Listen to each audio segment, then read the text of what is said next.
Saksakallan gunarnavasya Vande Guru Sri Charanarvindam.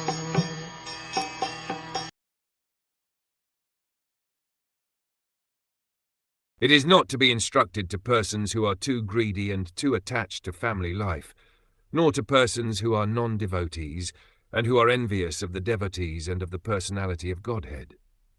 Persons who are always planning to do harm to other living entities are not eligible to understand Krishna consciousness and cannot enter into the realm of transcendental loving service to the Lord. Also, there are so-called disciples who become submissive to a spiritual master, most artificially, with an ulterior motive. They also cannot understand what Krishna consciousness or devotional service is.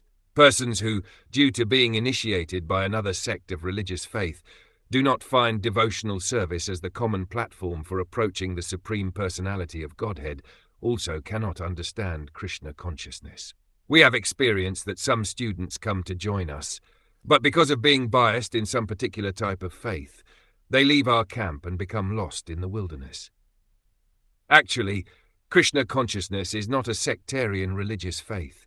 It is a teaching process for understanding the Supreme Lord and our relationship with Him. Anyone can join this movement without prejudice, but unfortunately there are persons who feel differently. It is better, therefore, not to instruct the science of Krishna consciousness to such persons.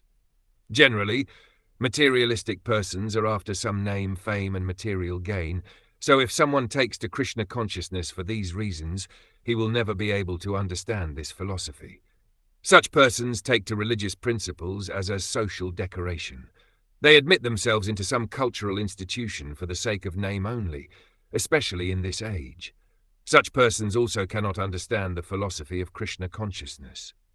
Even if one is not greedy for material possessions, but is too attached to family life, he also cannot understand Krishna consciousness. Superficially, such persons are not very greedy for material possessions, but they are too attached to wife, children, and family improvement. When a person is not contaminated by the above-mentioned faults, yet at the ultimate issue is not interested in the service of the Supreme Personality of Godhead, or if he is a non-devotee, he also cannot understand the philosophy of Krishna consciousness.